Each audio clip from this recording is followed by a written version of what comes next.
Welcome back to the Forge, the place where men get to hear what men need to hear. And today we're going to be talking about predators. And as always, I'd love to welcome Jason to the show. Him and I have been co-hosting this podcast now for a year and a half, I guess you can say. And so welcome, Jason. And I always appreciate your insight into this. And yeah, today we're talking about predators, and that's a huge subject. There's a lot to unfold in this, so I look forward to what the discussion will bring today. So I love this topic. This is something that I actually have been working on since my psychology degree. Actually, there are two things that I really focused on when I was in school: trauma and the idea of predators. Part of that has to do with my military background, but also the fact that my father, who was also in the military, but also he was my first teacher in martial arts. He spent about 50 years studying many martial arts, and the mindset that he instilled in me is probably the most important part: how to deal with predators. And we're talking about the two-legged kind, the kind that are human beings, and understanding how to deal with them and what they are really looking for and what they're looking to do based on what they're looking for. And the whole idea behind this is that predators are seeking permission. They're not looking for power, they're looking for permission. And the reason why is because you cannot take power. You cannot take power if someone resists.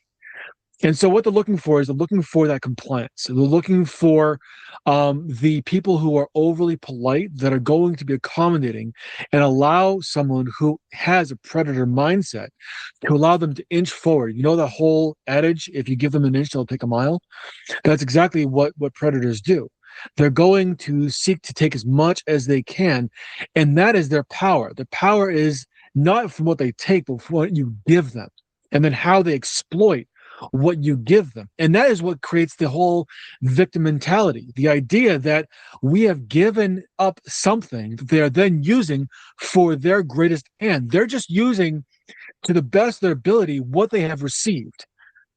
And it completely turns the whole idea of victimhood on its head. Because if you look at it as predators are not looking for power, they can't take power. Power is an illusion. Power only happens when they are given the means to take that power. And so all they're doing is taking what they've been given, like everyone else, but they are using it in a way that's going to best benefit them. Yes, they are self-serving. Yes, they care more about themselves than they do other people, and that is what makes it uncomfortable. But it isn't but the only reason they're able to do that is because of what they are given. And what they are given is based on what we as individuals, men and women alike, but since this is geared towards men, I'm going to focus on the bros. What we give up because we want to be accommodating, we want to be inclusive, we want to provide the idea of, yes, I'm not an asshole, so I'm going to provide you the means of you being an asshole. And we give up what we know that we shouldn't. And we wonder why people treat us badly. And I know this very well because one circumstance I can think of, when I was a leader in the military, I've always, for the longest time, I can't say always, but for the longest time, I had this mindset of I wanted people to like me and I wanted to be accommodating. So I was doing some training with the Army National Guard. We were over in Georgia doing some communications training. And it was a longer stay, so we had rental vehicles that were allocated. So that this one private who, he was charismatic, he was fun to get along with. He wanted to use the vehicle that I had rented. And what ended up happening is, even though I knew that I shouldn't have, I gave him the keys. And then he caused an accident. And the person who was left with the fallout was me, because it was my name on the rental agreement. So I was the one who had to saddle the responsibility. I got mad at him, sure. But when I looked back at it, I realized that the only person I could get mad at was myself, because I was the person who allowed that accident to happen. He didn't total the vehicle, and no one was really hurt. But it was the inconvenience of it. The fact that I allowed someone to create an inconvenience because I had given them permission to do something that could have been harmful. It wasn't disastrous, but it was definitely a setback. And the only person that I could really blame was myself, because I had allowed him to do that thing. And it was a strong wake-up call, because I realized that I had to be more mindful of what permissions I gave. So nowadays people call me an asshole, and I'm okay with it, because I guard what I have. I don't give it willingly. I give it very begrudgingly. In fact, before I allow anyone any kind of permission, I have to understand the risk. And this is something that everyone should be doing. I understand the risk of what could be, and I am okay with that risk. I accept the consequences that come from that risk, and I do so knowingly. I weigh all of the pros and cons, and then if it makes more sense than not, I still know it's a risk, and I'm okay with that risk, and I'm willing to accept the consequences. And this is because there's no such thing as risk-free. But we'll get into that. So things that we're really going to talk about are the misunderstandings that cause men to get hurt. And these misunderstandings are really important. So talking about this, I think, is going to be really, really important. Yeah, you bring up a lot of great points there, Jason, especially when it comes to the idea of taking ownership over how people treat us and stuff like that. I've fallen into that many times myself, where I wanted to play the nice guy, I wanted to be the guy who everybody gets along with and all that sort of stuff, and it ended up where many times I was taken advantage of in so many different ways. And whether it be in leadership positions on the job and stuff like that, where guys would well, they weren't mean about it, but they just weren't being compliant with the things that I was asking them to do, right? And so they would do their own thing, and it's like, well, this is not working. And then it just caused a whole lot of mess, I'll just put it that way. And so there are several misunderstandings that we have as men in regards to what is it that puts us in a position where we are potentially hurt in some way, whether it be it's usually probably more mentally and emotionally than it is physically.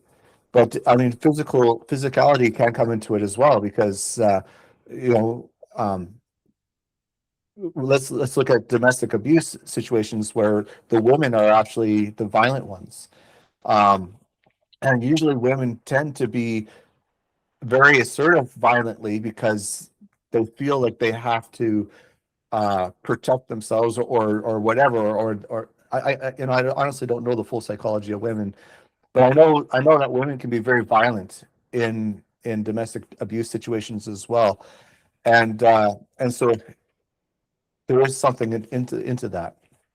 I do want to add one thing. There actually is a statistic on this when it comes to one-way domestic violence, and one way being there's one party that is being domestically violent towards another party, and there's no reciprocal action.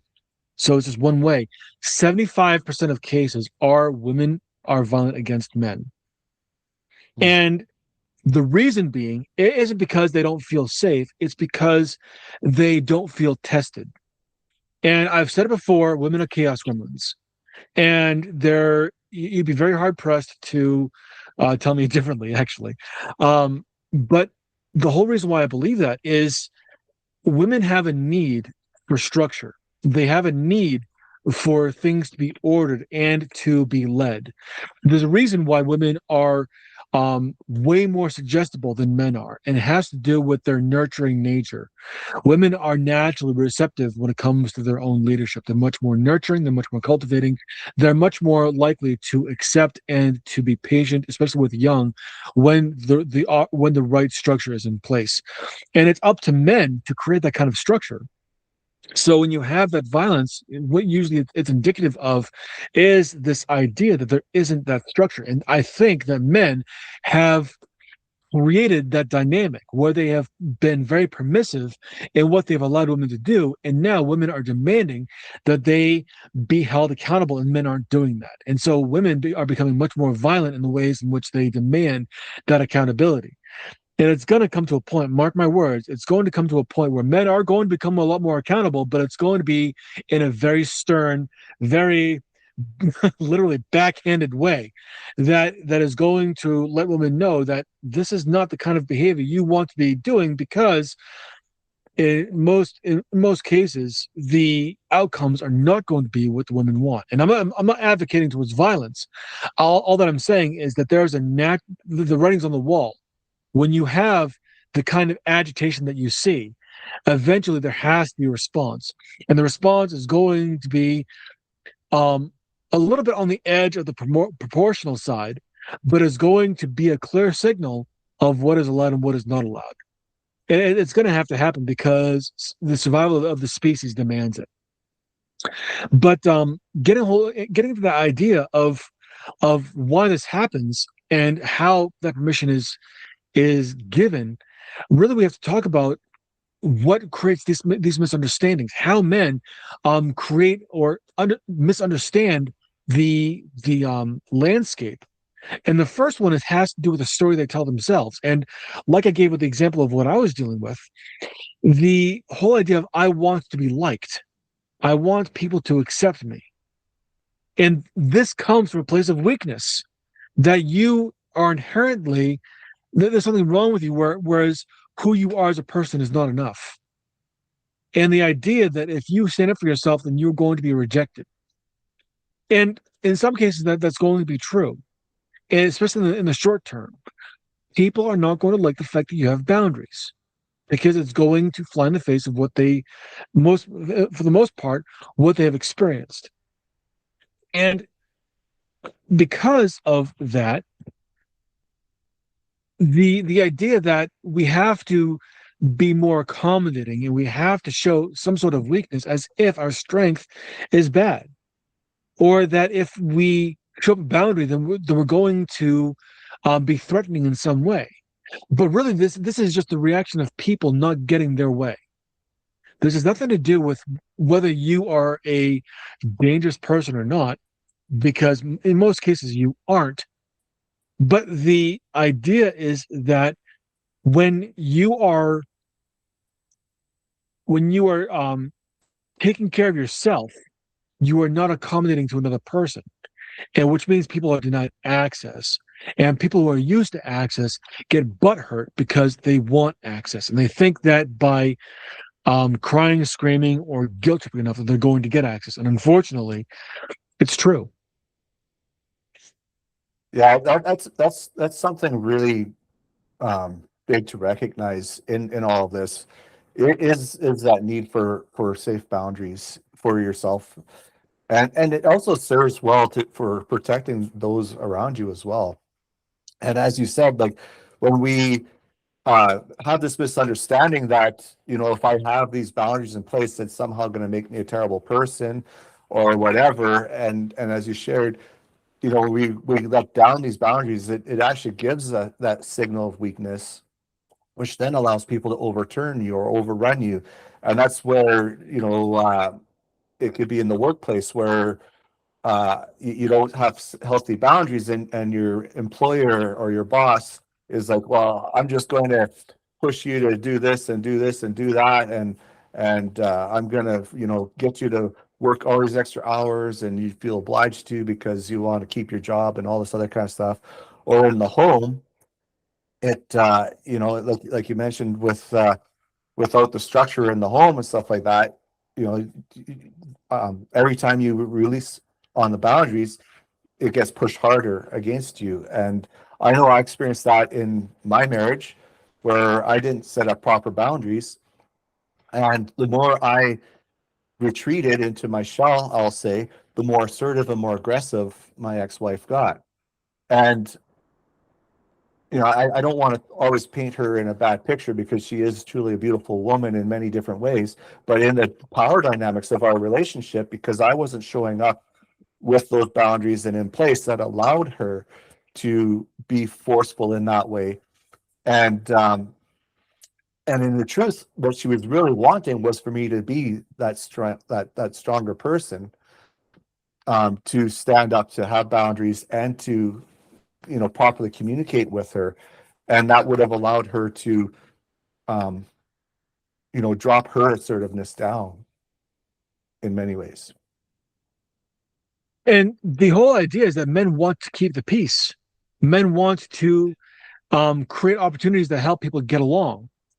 And if they are creating conflict, or if they believe that they are creating conflict because of their boundaries, they're going to feel like the peace is being threatened, especially when the response they get is this loud outcry, or this intimidation factor that people give because they want their way.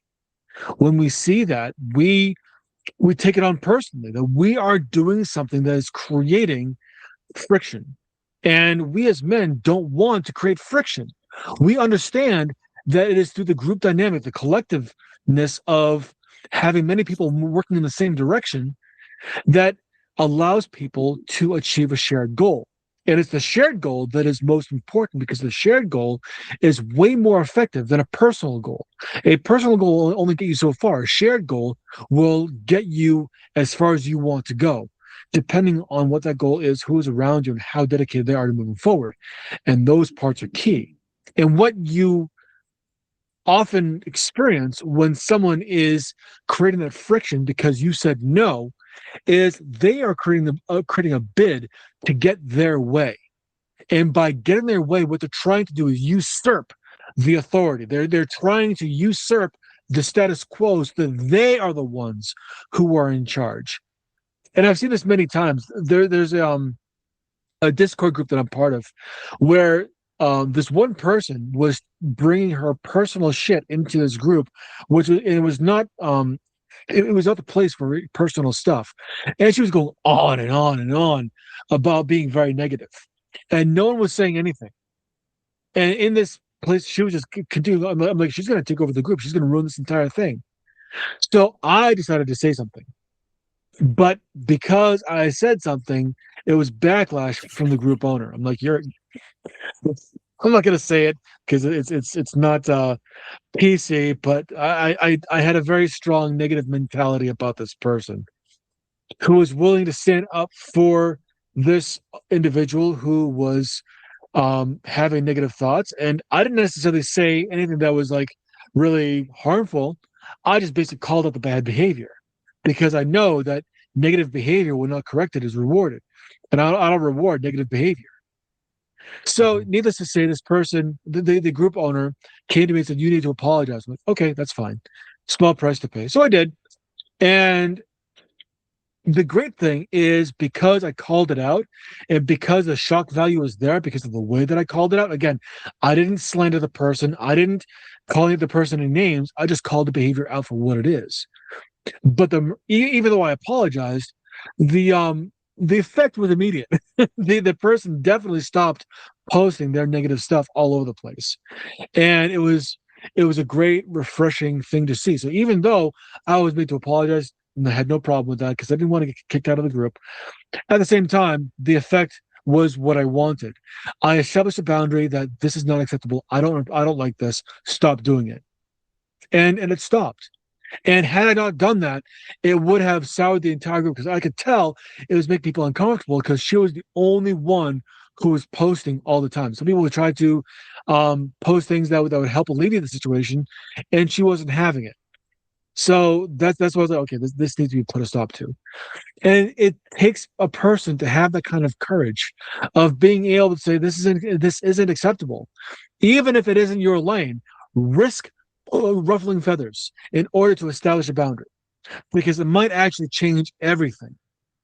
And that's really important, because a lot of what we see when we have people who are making those bids for control, because that's exactly what this is, the conflict of permission It sounds like an oxymoron, but it's an actual thing. The conflict for permission is a bid for control. And when you look at it as a bid for control, you can change the entire outlook on how you view this. This person is trying to control the narrative, trying to control the group, trying to control the outcome.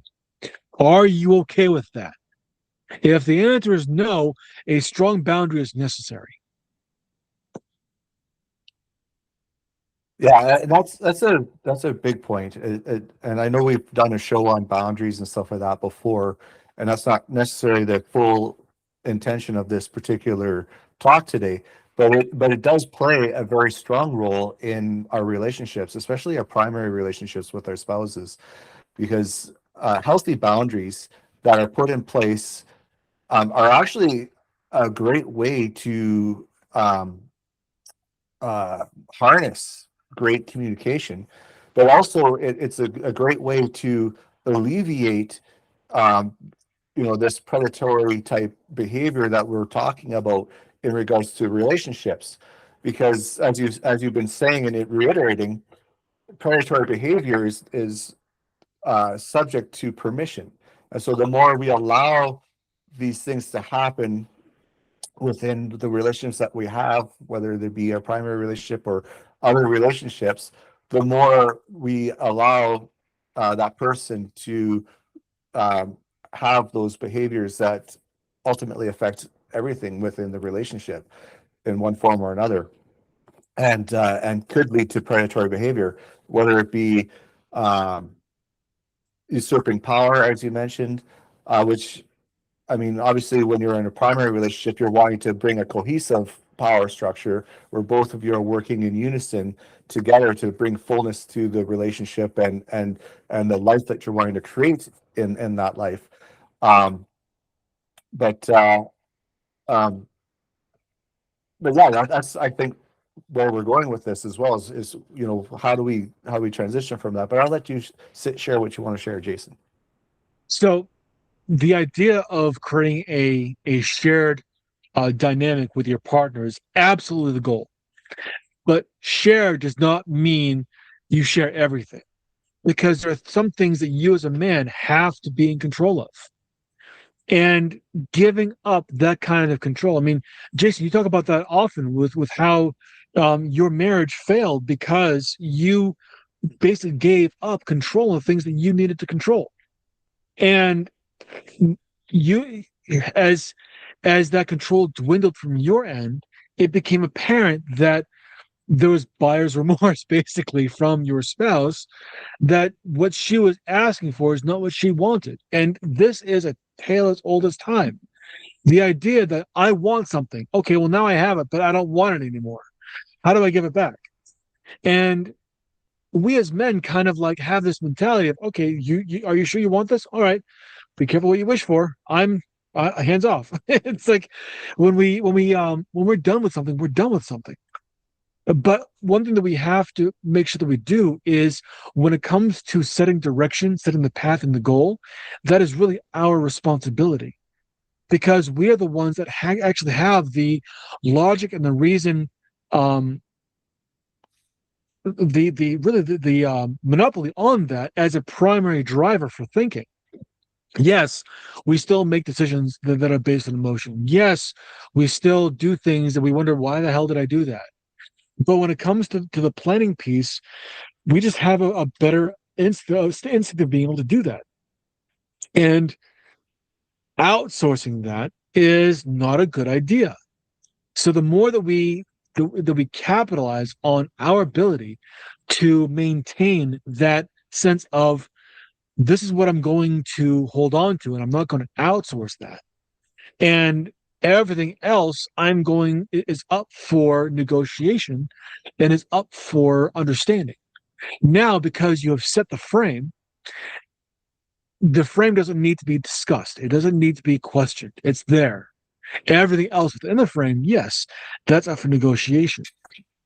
And so being able to understand equal partners, yes, being able to being able to work with your partner to to co-create your future, is fantastic. Knowing how to do that is probably the most important piece. because if you don't do that effectively, you create chaos. And if you introduce chaos to a chaos gremlin, chaos is going to be exemplified. It is going to be magnified. If you have order and you use that order with a chaos gremlin, that chaos is going to be refined into a single direction. You're going to see that the chaos actually has a purpose, and it can sometimes be the most electrifying force in a relationship, but it requires that structure. I just wanted to provide that as an aside. But I think we need to really talk about how predatory psychology actually works. Yeah, that's something that I think is really important for us men to know as well. Is it's one thing to understand, where the stories come in and how that plays a role, and that's not necessarily setting up the proper boundaries, but to understand the psychology of a predator, um, that's something that a lot of people, and even myself, right, we don't fully realize it of the importance or the value of understanding this. It's very similar to, I know it's a little bit off aside, but I mean, when I think of, working with children and stuff like that, right? Like we go through things like safe place policies and stuff like that to understand, to learn triggers and cues of what we see in children, of things that might be happening in their life, that a predator might be doing something to them in some way, where there's some form of abuse happening and stuff, and stuff. So you learn a little bit of that, what to look for and things like that. But this just as important when we're looking at our relationships with people, and how what the psychology is behind what's happening in those relationships. And so yeah, let's open that up. So to understand predator psychology, you also have to understand perpetrator psychology, because they are very closely related. So a perpetrator is a criminal, and a criminal is going to want to ensure that three things do not happen. They do not get caught, they do not get harmed, and they do not get identified. And this is true for predators as well. So if we look at these three things, caught, harmed, or identified, we need to understand how predator uses these in social situations, how they're going to avoid getting identified, caught, or harmed. And the way they do this is through the identifiers they're looking for. Before a predator acts, they're going to look for certain things they can latch onto. And these things are hesitation, compliance, deference, or silence. These four, a certain kind of silence. And these four things are going to let them know that they have a foothold. There's some sort of permission there. With hesitation, there's a sense of self-confidence. There's a self-confidence or self-worth issue. Boom. Instant green light for predator. With compliance, this is now seen as a desire to be liked. Boom. Instant green light. They now have a foothold.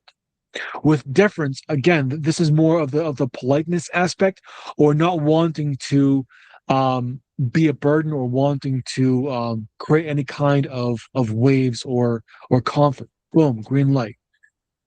And then with silence, the unwillingness to say what needs to be said.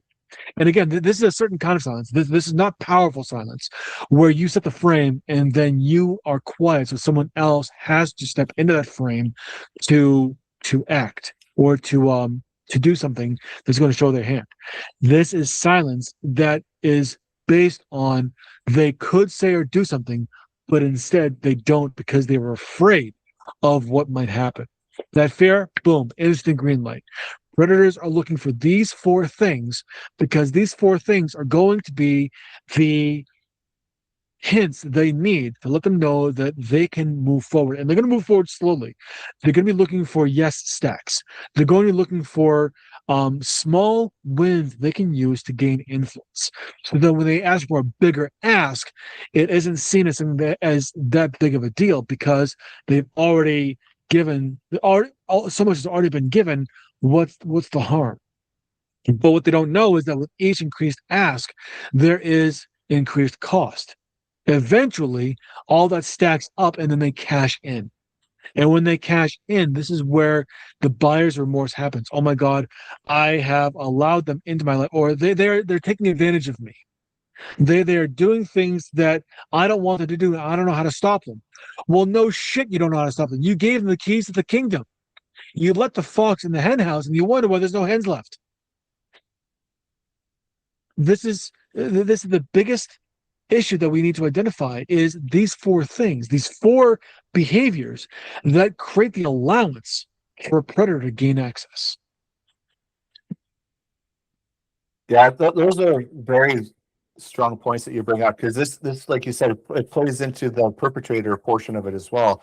Yeah, and that's why oftentimes children are often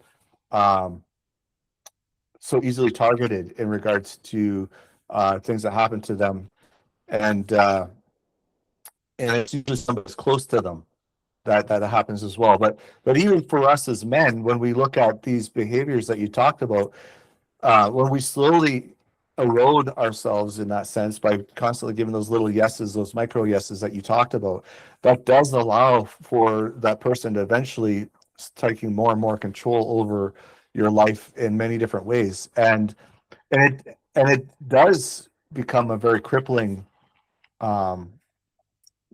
feeling, I guess you can say. Once you're in that position, it's like, oh my gosh, like how do I stop this? Like you said, right? Like it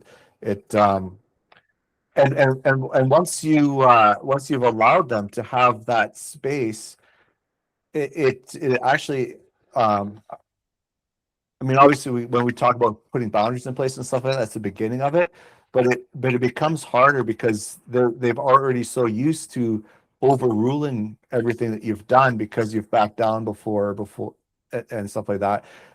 They'll just step it up a little bit of a notch or whatever, and see if you'll be intimidated again and pull back. And so and so there is that constant back and forth dynamic in that in that sense, especially once you've already lost so much ground in this. And once they have that sort of, I guess you can say, power over you, is they're very unlikely to want to give it back to you. They won't give it back to you because now it's theirs. Yeah. And the biggest reason why people wonder how this happened, and they really have no idea how they got there, is because what they're focusing on and what predators are focusing on are two totally different things. Prey, as I'm going to refer to them, the ones who self-victimize once they've been taken advantage of, they're focusing on illusions, 4 illusions to be exact. And this is in corporate as well as in relationships. This is about the personal character and what the personal character focuses on. So the things that most prey focus on are their displays of strength, such as if they are bodybuilders, or they have developed a certain set of skills, or they have been able to persevere through any kind of adversity, and then rise up again. And through that rising, they really identify that their displays of strength are what they identify with. Also, their status, the way they see themselves in a social status hierarchy. Predators don't give a shit about that. The size of their organization, the size of their bank account, or the size of their social circle, they don't care. In fact, this might actually be a draw.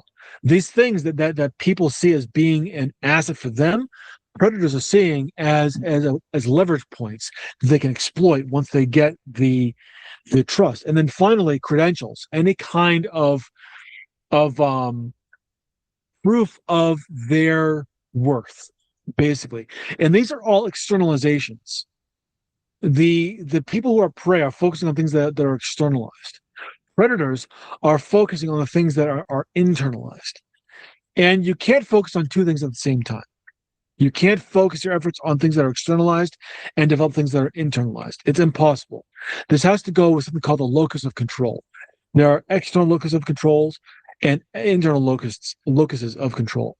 And a locus of control basically means where you focus yourself. Are you going to focus on the things that are externalized? Your status, your strength, the size of whatever you're building, or your credentials. Those are things that you think that you can control, but really they don't control anything, versus the things that you can control, your own perceptions, your thoughts, your feelings, your beliefs, your decisions, your actions. Those are the internal things you absolutely have control over. If you don't control those, someone else will. And predators know how to identify weak internal locus of control. And this is the point, this is the place where they are screwing you over, because they are paying attention to what you are not. You're focusing on the externalized things, your wealth, your status, your credentials, your strength, your the things that you have, that you think that you've developed, that turn you into a fortress. But really it's a glass house. And what you've done is you've left exposed your flank. The predator is going to see this and is going to utilize that exploitation, and they're going to use it for their own benefit. So they're going to test your self-worth. They're going to test your boundaries. They're going to test how you see your world, the state that you are in, and the thoughts that you think. And they're going to try to manipulate those for their own best interest. And if you haven't gotten a lock on those, they're going to succeed 9 out of 10 times. Well, that's something very valid to bring up, is our own sense of internal well-being management, I guess you can say, in all of this, right? As you were sharing, like yes, okay, we have these external things that kind of create an identity of ourselves, which oftentimes can be a false identity of ourselves, and there's more depth to who we are as a person. But when we're only looking at the external version of ourselves versus the internal version of ourselves, and we're not really managing that well, and as you shared, like the predator sees that, and that's where they start to dig in and they start to sink their claws in and start to take advantage of you. And so it really comes down to, like you shared, like proper management of that internal stuff that's going on. And um and as you brought up in the notes here, like there's some areas where what these are, I'm assuming, are questions that the predator is asking themselves, when they're will this person resist if I push, right? And so that's how they do it, right? They ask themselves, will this person resist? If not, well, great, I can push a little harder. Will what I'm doing draw attention? Is this person going to say, like this is going on, like I'm going to put a stop to this, or I'm going to vocalize it, or no, or is this something that I can just continue to do and nobody's going to know, right? And that's often a lot of times what happens with us men as well, is we like, we have something going on in the home. I'll just use as an example, and we don't want to talk about it because there's an embarrassment factor. There's other something going on mentally, internally in ourselves, where we don't want to draw attention to ourselves because we externally think we're going to look weak, and that external lookness of weakness is something that you mentioned is, we'll display with our status or other areas, and ultimately it is causing us to be weak, even though we don't want to look weak, right? And so, and then of course, is there going to be a cost to me escalating this, right? Is another thing that these predators are looking at, like how much will it cost? If it's not going to cost much because, well, there's no consequences as a result of what I'm doing, then I'm just going to keep doing, and I'm just going to keep pushing forward. And um yeah, and I guess the importance of everything we're bringing forward here with all this stuff is, it again comes back to setting those proper boundaries in place that we mentioned earlier on, and having that strong sense of internal well-being, that what I'm not going to allow this to happen. I'm not going to allow. I'm not going to be treated this way, or whatever it takes within yourself to recognize that, I have the ability to put a stop to this. And that is the trap of permission. And I love the fact that you brought this back full circle to the three things that predators and perpetrators don't want to have happen. They don't want to be resisted. They don't want to have attention drawn, and they don't want a cost they can't manage. There's a great movie. It's called The Girl Next Door. Most of the movie is just a fun rom-com, but there's one scene with Timothy Oliphant, and he says that every person has to ask this one question: is the juice worth the squeeze? And this is something that predator is always asking: is the juice worth the squeeze? If I commit this action, am I going to get the result that I want? And a person who has these external validations going on all over the place, who think that they are safe, the predator is going to realize that this is going to be easy, because these external validations lull a person into a false sense of security, where they can be more permissive and nothing's going to happen. They're going to be untouchable.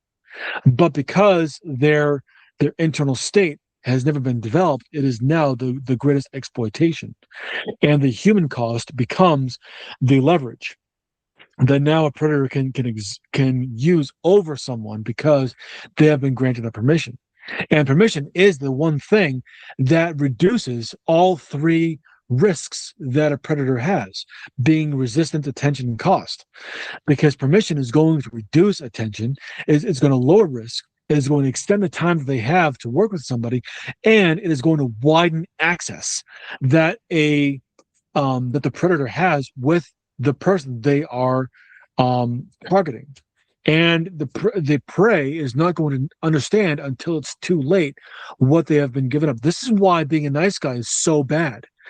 Being a nice guy is not nice, because being a nice guy is being overly accommodating and then realizing what you've given up and then not being seen as someone to be taken seriously because you have no boundaries. And yes, we've done a talk on boundaries in season 1. I suggest you go back through our podcasts to really see what we've provided. But it's boundaries you're going to find is something we come back to often. And the reason why is because it is the greatest determination between access and holding yourself accountable and being able to keep your head up high. And the permission that we give as a form of because we want to be polite. And in Canada, we've people in Canada. I'm an American Canadian. I came from the U.S. and I've been living here long enough where I can add that as part of my resume. But Canadians are really good at being very polite. But the politeness I found is very passive aggressive, because they'll be polite to your face and then they'll talk shit behind your back, or they'll be polite, but at the same time they're going to offer as a backhanded compliment. But all this does is it provides the understanding that they have not developed. Many Canadians, not all, but many Canadians have fallen into the trap of using external validators as a false sense of security and not developing the things that are going to provide real security. And so politeness is the green light. It's basically a trap. Yeah, it is something that we got to be mindful of. Like, yes, we do want to be polite to people. We want to show people respect. We want to show people, courteous behavior and stuff like that. I think those are very important social constructs, but it can be taken too far, as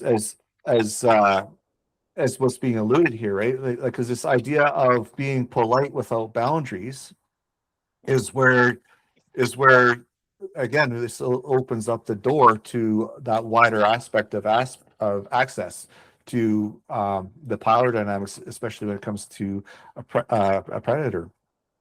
And so, this idea of we have to restrain ourselves in some way, or it's taboo to be, it's taboo to kind of put up a front right away, right? Like a boundary needs to be developed or something over time instead of, being that firm boundary in place right off the hop. Especially if you learn, which we'll get into talking, or as we've been discussing, is you learn to understand these predatory behaviors, the psychology behind a predator, and you're able to identify those aspects kind of a little bit quicker. You're able to establish those boundaries right away versus having these challenges later on in a relationship. And and when you think about the conditioning that we talked about here in Canada, and even in a lot of our homes, or say even in a church environment or wherever, whatever environment you've been brought up in and stuff like that, there is this idea of you know being overly kind, overly uh reasonable, or whatever, right? Like this idea that, like, as I shared, within my own experience of being in a sense of a people pleaser, or wanting people to like me, and all that kind of stuff. That all came from those ideas of, one, my own lack of self-worth, but also two, a lot of social conditioning that came up in regards to things in life and everything. And when you're overly polite, or you're overly uh in these areas of that way, it opens up that door for availability, for tolerance, delay in your responses or actions when these predators are kind of starting to sink their hooks into you and stuff like that.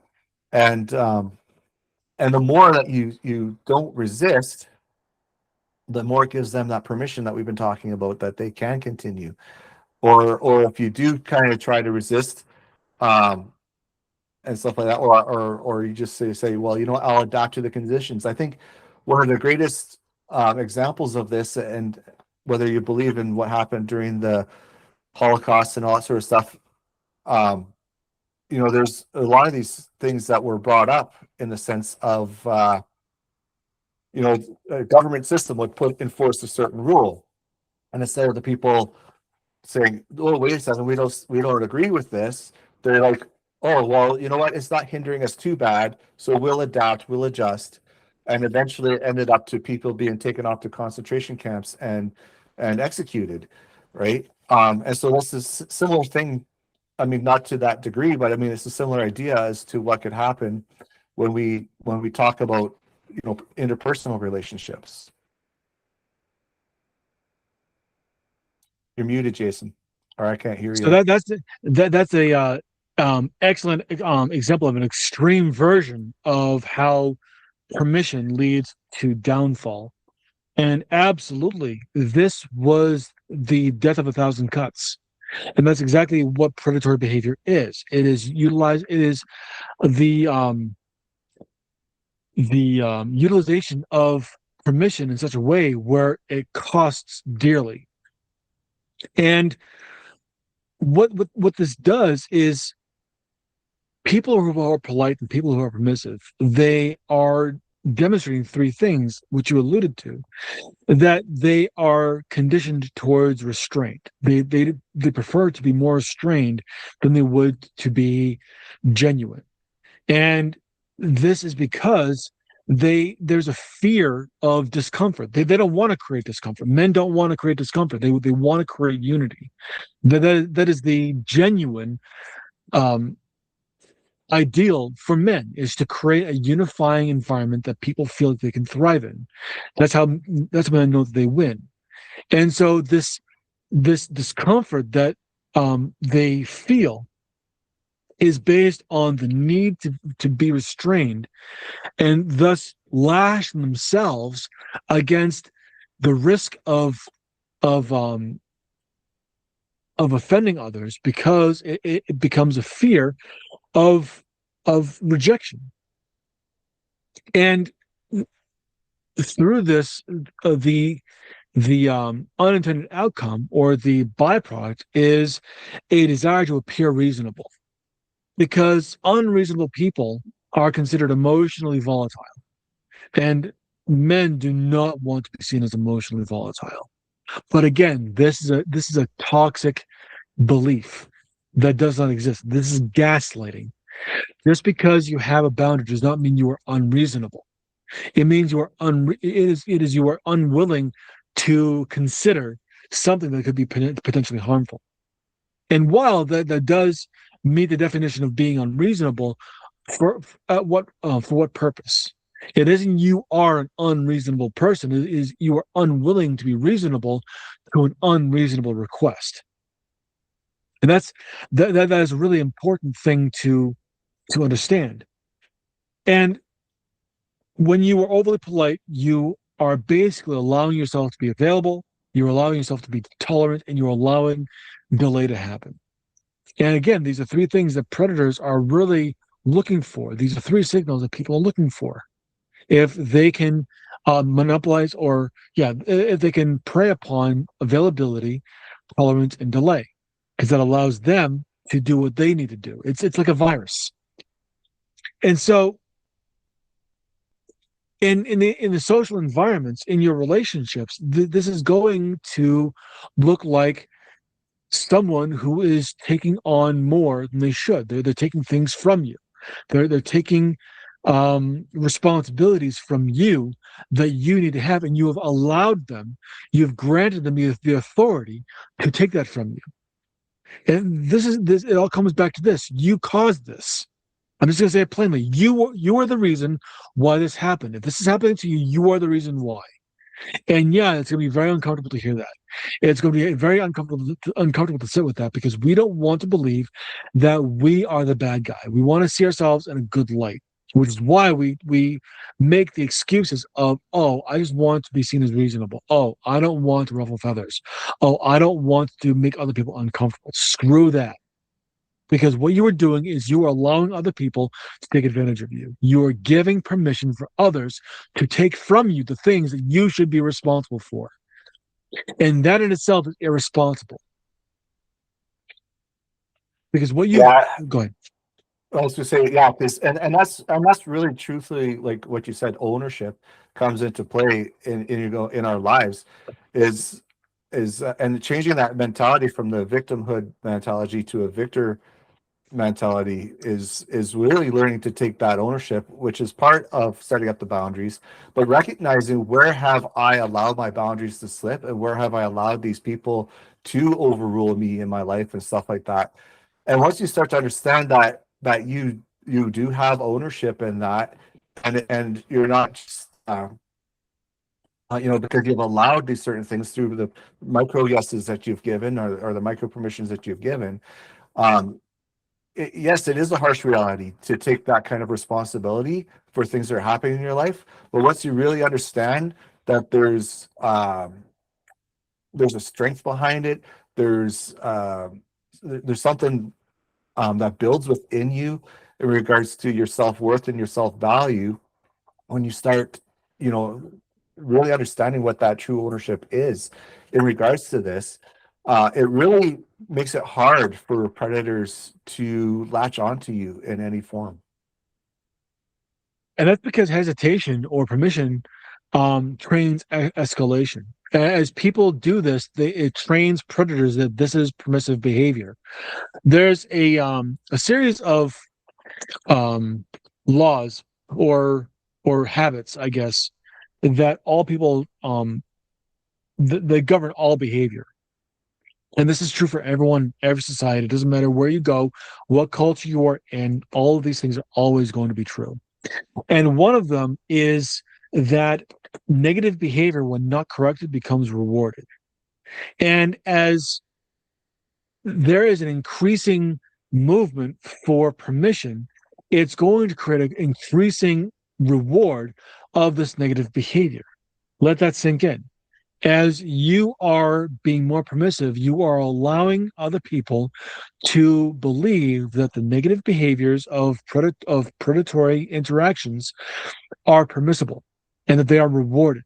And so they keep on doing it, and they do it more and more and more. And that's why you get people who are sociopaths in positions of power.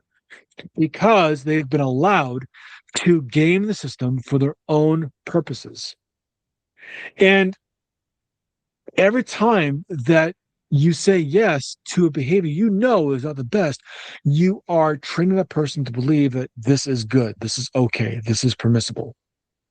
And it creates a feedback loop. They take small wins as being a green light to attempt bigger wins, and then attempt bigger wins. And it keeps on going until they get a big slap at the end because they've done something, that they've met a system that is bigger than them that will not create that permission. But all the while, the path of destruction they have laid waste to because of the people they've harmed along the way, you can't undo that. And that one um the one slap will not be enough to deter that person's behavior because of a long line of habitual escalations that they have taken on because they have been allowed to conduct a behavior over time, usually years. And people have been allowed to use this behavior with any kind of correction. And Well, you bring up a great point there, Jason, in regards to like this idea of escalation and how it starts. It may start slowly, and we see these different curves that kind of, where they go.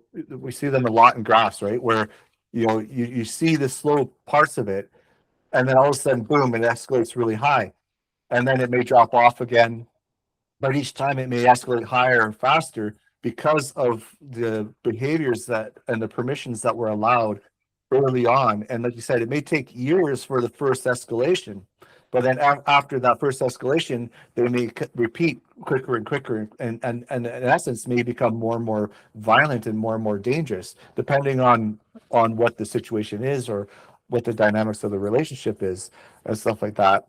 And so the key purpose of this talk today is to bring up points, not only one to reinforce the idea of boundaries, but hopefully to help you identify early on in any relationship you're developing or you're in your current relationship, to identify these things so that you can prevent these escalations and bring it to a point where you're bringing control back in, not necessarily control, but a power dynamic, I guess, back into your place for your own health and your own safety, and ultimately for the safety of everybody around you. so, yeah, that's an absolutely good point. Is that the purpose of this is not just to um, talk about predators and how they behave, but also create the understanding and then also provide tips on how people can actually change that behavior. So, how do we as men change the dynamics between predators and prey? How do we stop being prey? Well, we've been talking about it this entire time. It all has to do with boundaries, and those boundaries come in the form of authority. Now, when it comes to leadership, there are two dynamics at play: responsibility and authority. Leaders, traditional leaders, have the misconception that you take authority, but that's impossible because authority is personal. It's not something that you can just take from someone. It has to be granted. And responsibility is the thing that you have to take. It's actually the only thing you can take. And as a leader, as you take responsibility, people feel more trusted in you. They feel like you are someone who can be trusted. And they grant the authority to you to lead them, especially when that authority is well deserved. So, since authority is a personal thing, this is the only thing that you can really focus on for your own personal development. So, your authority helps you understand what is allowed and what is not. So, what stands and what has to be discarded. And this is going to be different for many people because there are some things that are universal, like as far as we as men we're born to lead, so we have to adopt a leadership mindset. How that happens is going to vary based on the person. That's okay. There's no one way to do this, but you have to understand what you can allow and what has to be denied based on who you are and what you need to protect as far as your own sovereignty so that you are respected as a person. Yeah, well, that's huge. And understanding that we are sovereign beings, right? Like, and our own sovereignty and what that looks like. And not disregarding the fact that we live around other people and stuff like that. And especially, I think when we talk about authority and responsibility in leadership, especially as leaders, and as Jason and I have talked about many times, our value and our belief is in the idea of servant leadership. And and um, and there's a big difference between a servant leader versus a predatory leader. And I mean, because leadership does have great responsibility. When people are starting to grant you that authority to lead them in somewhere in their life, whether it's at the workplace or whether it's in the family dynamic or in a community or in a church setting or whatever organization you're involved in, there's a huge responsibility in there because you're ultimately a caretaker for those people that you are now been placed in charge of, who have been given you that authority. And so, and in this dynamic, what we're talking about predators and taking authority for yourself without aggression, um, it does start within yourself, right? Like what you just, because you decide what you're going to allow or not allow in regards to how people respond to you, right? So that means, like, what behaviors are you going to allow to happen that people um, push towards you, and what behaviors are you going to put a stop to? Those are huge, because once you've set that boundary within yourself and you start maintaining those boundaries, that no longer gives the predator or the person who is seeking to usurp that power over you in a negative way, as per se. That really kind of puts a stop in their place. And um, and one of some of the ways that we can do that is by naming the behaviors that we're right, actually being able to identify them, not just kind of have a loose idea of what they are, but actually being able to name them. um, Asking questions, not only within yourself, like, to get direct questions in regards to gaining clarity, in regards to what it is that you're actually really wanting in your life, and how people to treat you and stuff like that. Um, and then if you are going to set a boundary, do it calmly, right? Not with aggression or anger or whatever. Just say, hey, you know what? I'm not going to allow this behavior to happen in my life, or that you're possession towards me. Um, and you can even ask them questions too in regards to, where is this behavior coming from? Because sometimes predators may not necessarily understand it themselves, because they haven't had the maturity to develop that idea, right? And so sometimes you can disrupt it by asking them questions. Where's this behavior coming from? Right? And then creating visibility is another great way, right? Like, and I mean, visibility can be done in many different ways in regards to how you portray yourself and the behaviors that you portray towards others and stuff like that. So you're being that example of uh, how you want to be treated by how you treat others and stuff like that. That's huge. But um, also being visible in the sense of how you hold yourself when it comes to those boundaries and stuff like that as well. I love what you said about these four things, because there's a lot of truth to this, where you need to do these four things, and how you do it is going to really determine your success. With naming behaviors, you can do this in a way that's not going to create a lot of friction, and at the same time put the responsibility back on the person who's trying to gain more access than they deserve. And one of the best ways is through a process called provocative statements. And provocative statements begin with something like, it seems like, it sounds like, it looks like, or it feels like. So you can say, it seems like you're trying to get me to agree to something that I may not feel comfortable with. And what this does is it puts the responsibility back on the person who is creating this dynamic, letting them know that you're onto them and you're giving them a golden bridge, so to speak. The golden bridge comes from the Book of Five Rings, where when you have an opponent cornered, give them a graceful exit. Give them the ability to exit the battlefield so that they don't feel trapped, because a trapped animal is going to be a desperate animal. If you give them a way out, they're going to most likely try to resolve it without any further complication. And by using a provocative statement like this, you give them that way out. You name the behavior without saying, "Hey, this is what you're doing." You're not creating conflict. You're identifying it with their ability to take an easy out, basically back down gracefully without feeling like they've lost anything.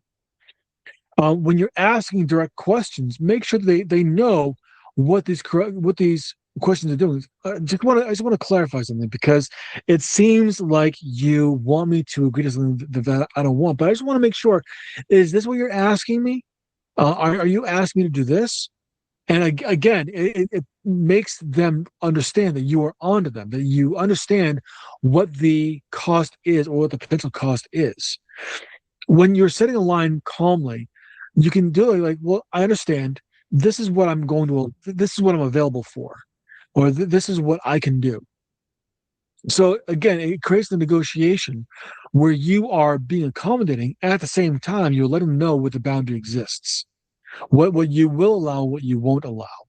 And they're going to push, and that's fine, because when they push, you make that line visible again. I get that this is what you want. I told you that this is what I'm available for. If you want to work together, or if you want to achieve X, this is what I can allow. I'm not going to do anything else, but this is what I can allow. And if you can't agree to that, that's fine. We'll just part ways, and we will just go off and do our own thing. And this lets the other party know that you are not someone that is accessible for manipulation. You're not someone who is going to be giving access at their own expense. And if you feel uncomfortable doing this, it's important to understand that there are two things that you are doing that are honoring you and others. You are creating a sense of discipline for yourself, and you are acting as a steward for the relationship moving forward. And a relationship that is properly stewarded, and we as men are stewarding everything. It doesn't matter what we're doing, we are always acting as stewards. When you act as a steward in the right direction, what you are doing is you are protecting yourself and the other person from any harm that might exist. You are protecting both sides from conflict. And isn't that one of the best ways that we can honor the interactions that we have with other people? That is such a great point that you brought up there at the end, right? Where by us doing these actions, by us holding our space, so to speak, in creating these boundaries and confronting these situations when we do see them in a respectful way. Yeah, it is creating that sense of discipline. It is creating that sense of stewardship. It is actually empowering ourselves in a healthy way that not only is good for yourself, but it's good for everybody that is around you. Because oftentimes these people who are predatory in nature, they're not just predatory to you, they're doing it to everybody who they're interacting with.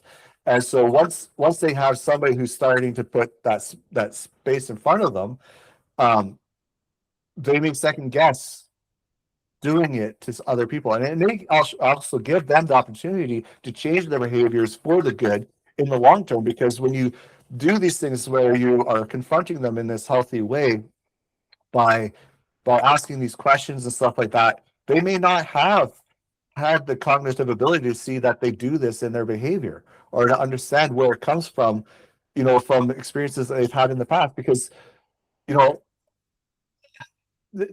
sometimes these people are just responding because that's the way they it's a defense mechanism for themselves, right? And things like that, because of things that have happened in their past, and we don't always know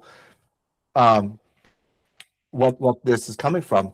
And it's not necessary that these people are all malevolent people, who have these predatory tendencies. They're not all malevolent people looking to do harm to everybody. They may be genuinely great and beautiful people, They just have had these experiences that have led them to behave in these certain ways.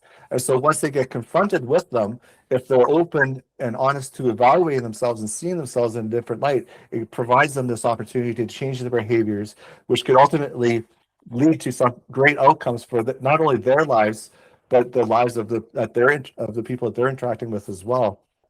And so the more that we can learn uh, how to interact with these people and set these boundaries and go through these things that we have mentioned here, like such as naming the behavior through the um, I can't remember the statement you used. Provocative statements. Provocative statements, yes. By asking these direct questions, right, and setting the line and creating visibility and stuff like that we mentioned. That has the potential to benefit not only yourself, but everybody around you and everybody around that person that has been living in those behaviors from this time. And so I love this subject, and I mean, we've covered a lot of ground here, and I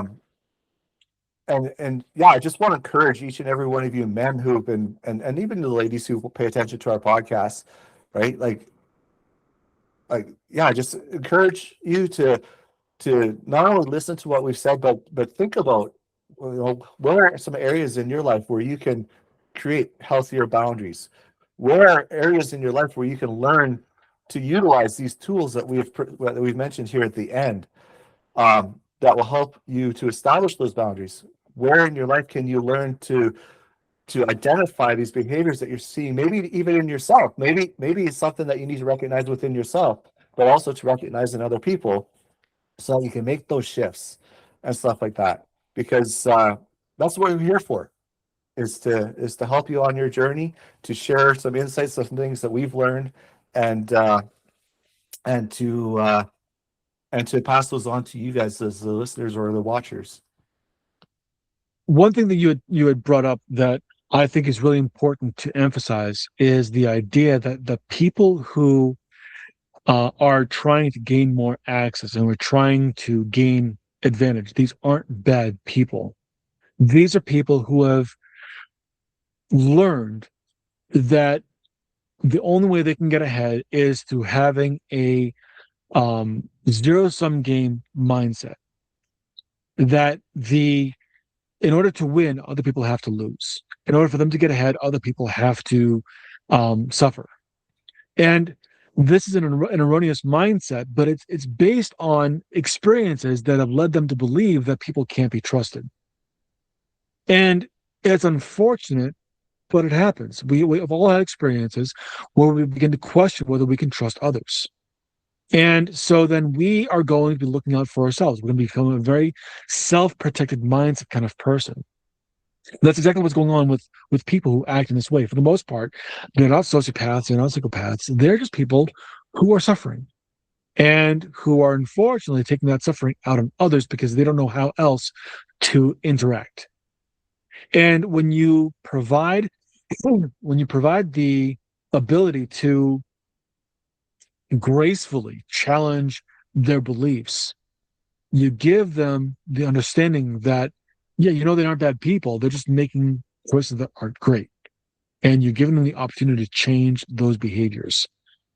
Because, yes, a predator is going to seek permission. But given the choice between being a predator and being a decent human being, I bet that if they were given the opportunity and the risk was low, that they would choose to be a decent human being. Amen to that. Well, thank you again, Jason, for sharing this time with me. This was a great topic, and I just love being in this space where we can chit chat and share ideas and stuff like that. And for those of you who are our audience, we just thank you all for being here, for paying attention to us, for giving us your time. Just follow through with giving us a like and a follow, and share this message with others, because that is how we have the opportunity to grow as a community and to impact more people's lives. Absolutely. And yeah, this is always great. This is one of my favorite topics, and I cannot wait until we meet again. All right. All right. So for now, everybody, bye for now and much love. Take care.